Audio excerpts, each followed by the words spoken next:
Bismillahirrahmanirrahim. Assalamualaikum warahmatullahi wabarakatuh.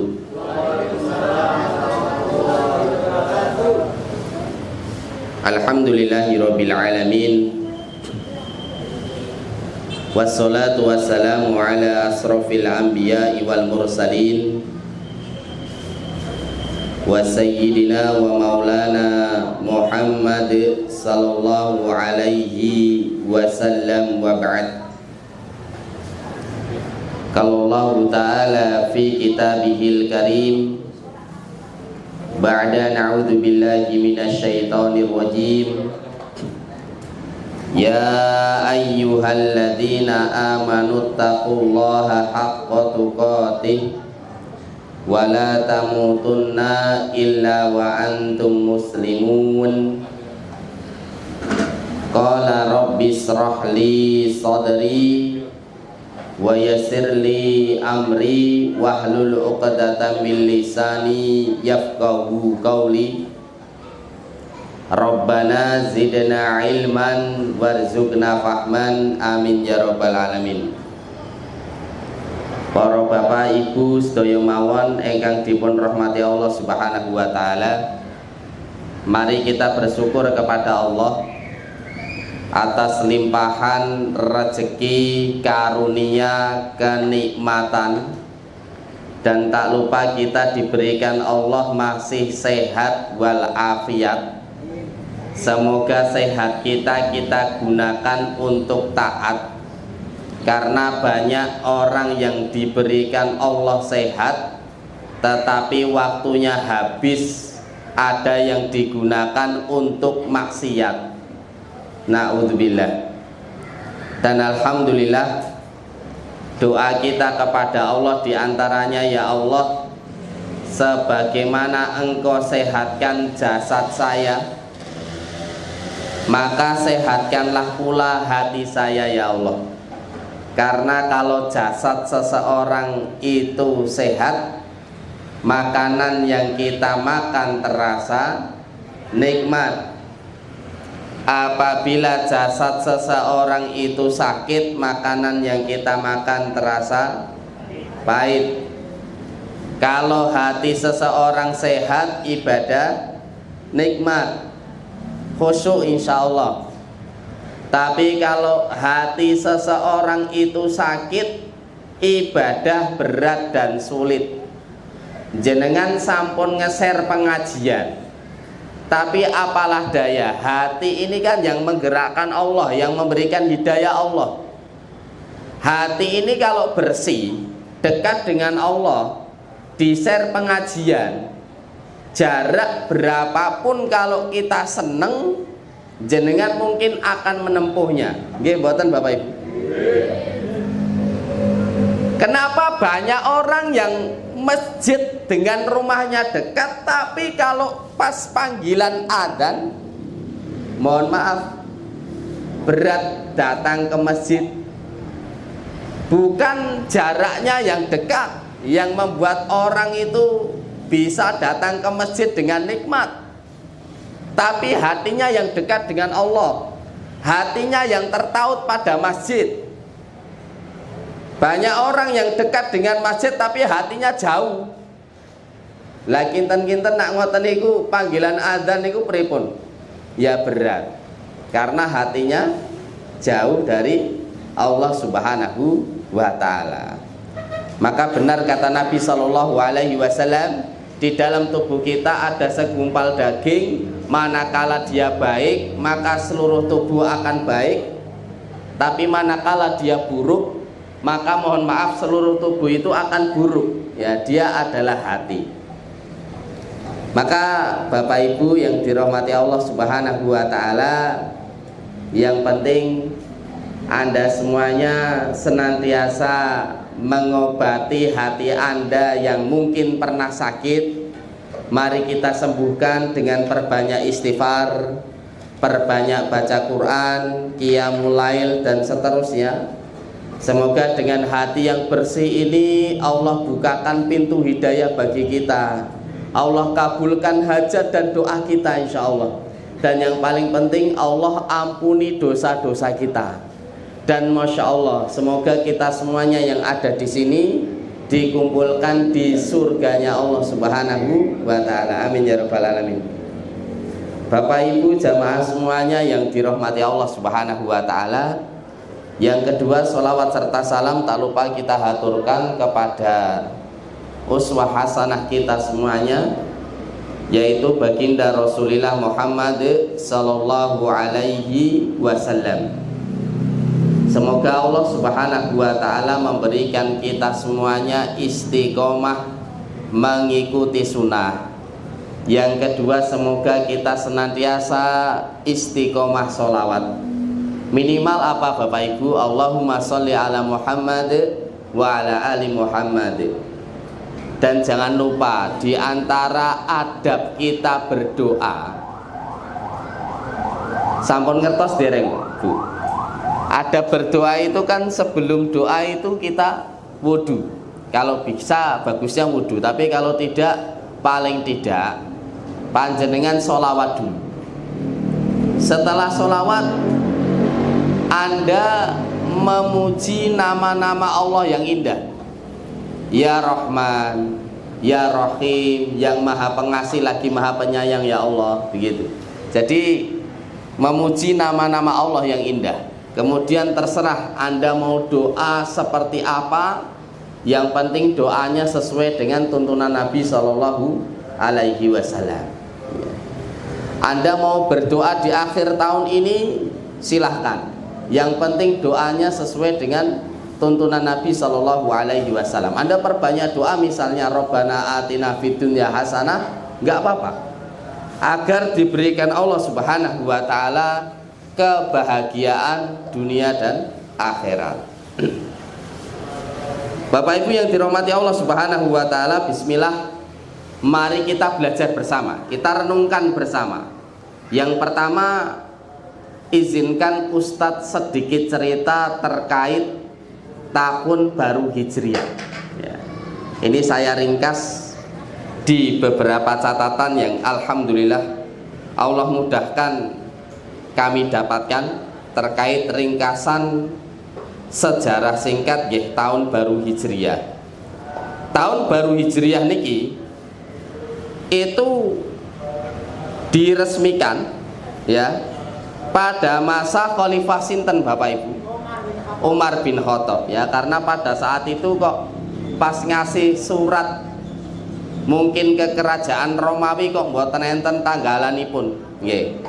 Akhirnya pada tahun 17 Hijriah atau sekitar tahun 638 Masehi, Umar bin Khattab dan para sahabat bermusyawarah menentukan awal tahun Islam. Nah, setelah berbagai macam pertimbangan ya, ada yang usul kelahiran Nabi, ada yang usul ini dan itu. Akhirnya diputuskan dimulai ketika peristiwa hijrahnya Nabi Shallallahu Alaihi Wasallam dari Mekah ke Madinah. Nah, kenapa bulan Muharram ditetapkan sebagai bulan pertama Bapak Ibu yang dirahmati Allah? Nah, ini ada sebabnya. Karena saat itu kaum muslimin baru saja menyelesaikan ibadah haji, ya kan? Dan kembali ke perjalanan spiritualnya. Artinya setelah selesai ibadah haji, ya, ditentukanlah bulan yang pertama adalah bulan Muharram. Nah, haji itu pada bulan apa toh Bapak Ibu? Zulhijjah, ya kan? Setelah Zulhijjah apa? Muharram. Nah, maka ditetapkanlah bulan Muharram sebagai bulan pertama tahun baru Hijriah. Nah nih. Nah, hikmahnya penetapan Hijriah niku napa toh? Yang pertama, hijrah bukan sekedar pindah tempat, tapi niki sebagai simbol perjuangan. Saya ulangi ya. Hijrah itu tidak hanya sekedar kita pindah tempat dari misalnya Semarang, Demak, Semarang, Boyolali, tidak ya, tetapi ini simbol perjuangan, simbol perubahan, simbol pengorbanan demi agama Allah Subhanahu wa taala. Kalau Rasul Shallallahu alaihi wasallam tidak hijrah, ya, maka tidak ada yang berjuang menyelamatkan agama Allah Subhanahu wa taala. Dan pada saat itu yang menerima agama Allah ada di Madinah. Penduduk apa, Pak? Muhajirin apa Ansor? Ansor, Masya Allah. Karena orang-orang Madinah itu menyambut Rasul Shallallahu alaihi wasallam dengan sukacita, ya. Di antaranya ada yang menyanyikan atau bersolawat Tala'al badru alaina ketika Rasul Shallallahu alaihi wasallam datang, ya. Yang kedua, tahun baru Hijriah menjadi momen refleksi dan hijrah diri dari keburukan menuju kebaikan, ya. Dari apa, Pak, Bu? Keburukan menuju kebaikan. Maka dari sejarah singkat ini, Bapak Ibu yang dirahmati Allah, ya, mari kita muhasabah diri. Kira-kira tahun lalu apa yang sekiranya jelek-jelek, semoga bisa kita buang dan kita ganti dengan kebaikan-kebaikan, ya. Ini namanya muhasabah diri, merubah diri kita dari yang buruk menjadi yang baik-baik. Masih ingat di sini Bapak Ibu yang dirahmati Allah?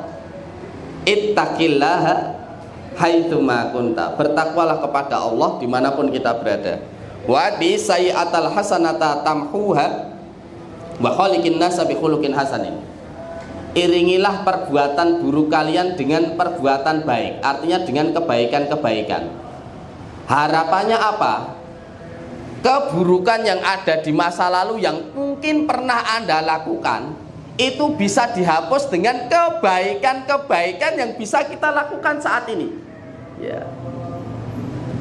Ada kaidah seperti ini, berusahalah menjadi orang baik meskipun kita belum baik, ya.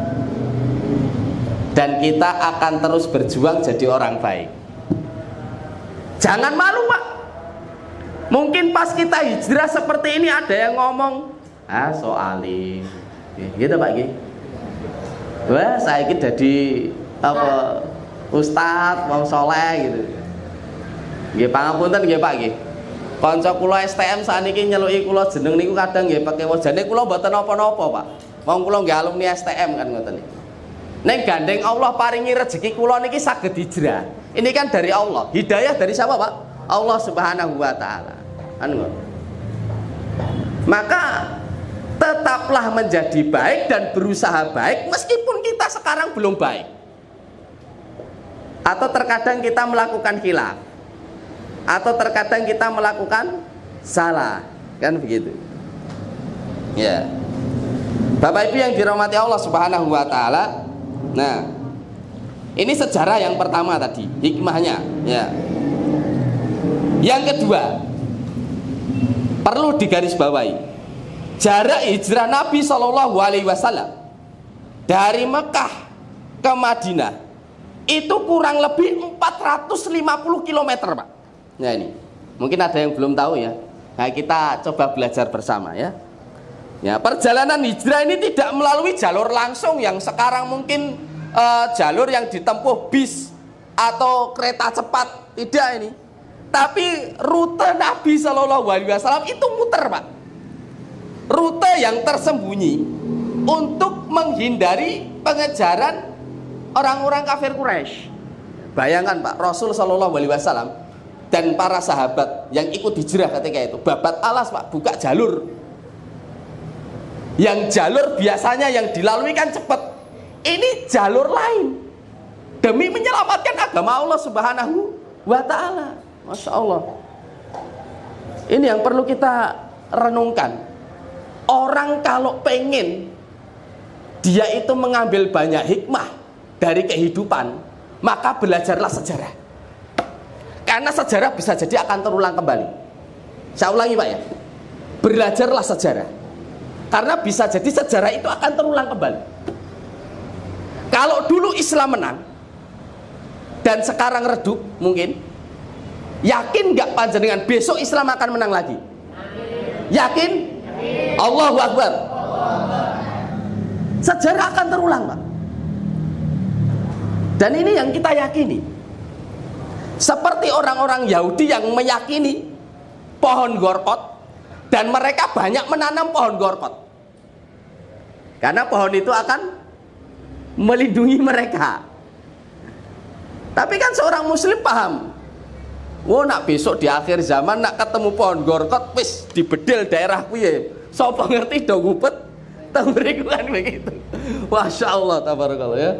Jadi Bapak Ibu yang dirahmati Allah Subhanahu wa taala, ya kalau sekarang Iran dan Israel saling nyerang ya wis gak apa-apa, alhamdulillah ya pun Pak ya.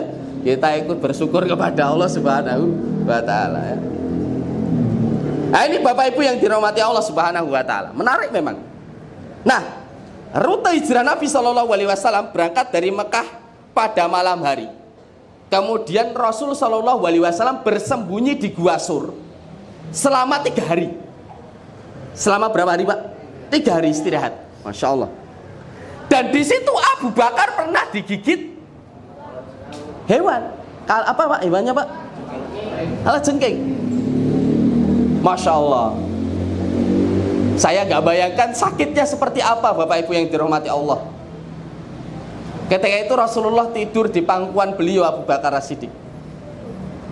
Tapi Abu Bakar tetap menahan rasa sakit sampai meneteskan air mata. Kemudian Rasul Shallallahu alaihi wasallam bangun, Bapak Ibu yang dirahmati Allah. Lalu Rasul berdoa agar Allah Subhanahu wa taala menyembuhkan lukanya Abu Bakar As-Siddiq. Lihat pengorbanan sahabat yang begitu luar biasa ya. Bahkan saya juga teringat pengorbanan sahabat di perang Uhud yang menjadi tameng Nabi Shallallahu alaihi wasallam dan beliau syahid di jalan Allah. Siapa Ustaz? Tolhah bin Ubaidillah. Anak panah itu sudah banyak kena tubuhnya, Pak. Demi melindungi siapa? Rasul Shallallahu alaihi wasallam. Dialah sahabat Nabi Tolhah bin Ubaidillah, Masya Allah. Bahkan maaf Pak, ini lukanya banyak dengan anak panah. Rasulullah itu mau naik di atas batu itu susah, karena sudah posisi mau diserang oleh musuh. Dengan luka yang begitu berat, kaki yang begitu berat, sahabat Tolhah bin Ubaidillah ini tetap berjalan. Kemudian berbicara kepada Nabi Shallallahu alaihi wasallam, ya Rasul, naiklah ya Rasul, naik ke punggungku agar engkau bisa naik di atas batu ini. Masya Allah. Ini pengorbanan sahabat Nabi Shallallahu alaihi wasallam. Dan keimanan mereka nggak usah dipertanyakan. Seandainya kita hidup di zaman beliau, sungguh nikmat sekali. Tapi mohon maaf Bapak Ibu, keimanan kita dengan para mereka, Masya Allah ya, kita belum tentu kuat Pak dengan ujian seperti itu. Maaf, kadang kita diuji dengan dunia sedikit saja wis mengeluh. Tapi mereka diuji dengan benar-benar ujian yang luar biasa. Maka Bapak Ibu yang dirahmati Allah Subhanahu wa taala, maka pantas sahabat Abu Bakar ini menggantikan Rasul Shallallahu alaihi wasallam. Kemudian Rasul Shallallahu alaihi wasallam melanjutkan perjalanan ke utara menuju Madinah melalui jalur pantai, jalur yang tidak umum, jalur yang pinggir, jalur memutar. Nah, dalam perjalanan Nabi Shallallahu alaihi wasallam ditemani pertama Abu Bakar As-Siddiq, kemudian ditemani Amir bin Fuhairah yaitu pembantu Abu Bakar, yang ketiga Abdullah bin Uraikot, penunjuk jalan non muslim yang terpercaya. Jadi ada penunjuk jalan yang terpercaya ya.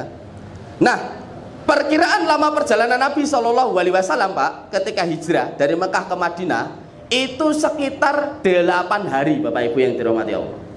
Lama nggih Pak? Kereta cepat berapa jam Mas? Ya, 1 jam. Oh, ya. 2 jam pas 1 jam. Wah, Masya Allah itu. Kereta cepat sekarang 1 jam ya dari Madinah ke Mekah atau Mekah ke Madinah ini. Tapi Rasul Shallallahu alaihi wasallam menempuh perjalanan sekitar 8 hari. Jaraknya berapa? 450 km. Kemarin santri kami 110 kilo. 3 hari 2 malam dari Baron ke Pondok Pesantren Darussahadah Simo Boyolali. Sekitar 3 hari 2 malam perjalanannya. Ini Bapak Ibu yang dirahmati Allah Subhanahu wa taala. Nah, kemudian Rasul sallallahu alaihi wasallam tiba di Kuba, pinggiran Madinah pada tanggal 12 Rabiul Awal, lalu masuk ke kota Madinah beberapa hari setelahnya. Karena waktu itu Rasul mendirikan masjid apa? Masjid Kuba. Masjid pertama kali yang didirikan oleh Nabi Shallallahu Alaihi Wasallam. Ya. Jadi Bapak Ibu yang dirahmati Allah, ini sejarah singkat ya tahun baru Hijriah. Saya ulangi ya, dimulai dari hijrahnya Nabi Shallallahu Alaihi Wasallam. Bulan yang dipilih pertama adalah bulan Muharram. Nah, ini Muharramnya ini Kamis atau Jumat kita ini Bapak Ibu yang dirahmati Allah. Nah, ini kan Jumat, ada yang mengatakan tanggal 1 ya kan. Kalau ini kalender itu hari Jumat, tapi Mekah itu mengganti kiswahnya itu tadi malam ya, itu ya. Jadi ada yang menyatakan Kamis ya. Tapi tidak apa-apa, yang penting kita benar-benar bisa belajar dari keutamaan bulan suci Muharram, yaitu bulan Muharram termasuk bulan suci. Kenapa? Karena di sini dijelaskan ya, di dalam hadis Nabi Shallallahu Alaihi Wasallam, hadis riwayat Bukhari nomor hadis 3197, yang kedua riwayat Muslim nomor hadis 1679. Rasul Shallallahu Alaihi Wasallam bersabda, sesungguhnya zaman telah kembali seperti keadaannya pada hari Allah menciptakan langit dan bumi. 1 tahun itu ada 12 bulan. Di antaranya ada 4 bulan haram. 4 bulan haram di sini 4 bulan yang disucikan. Zulqa'dah, Zulhijjah, Rajab, Muharram. Ya. Apa Bapak Ibu? Zulqa'dah, Zulhijjah, Rajab, Muharram. Pangapunten jenengan 12 bulan Hijriah apal mboten? Apalnya Januari Februari nggih?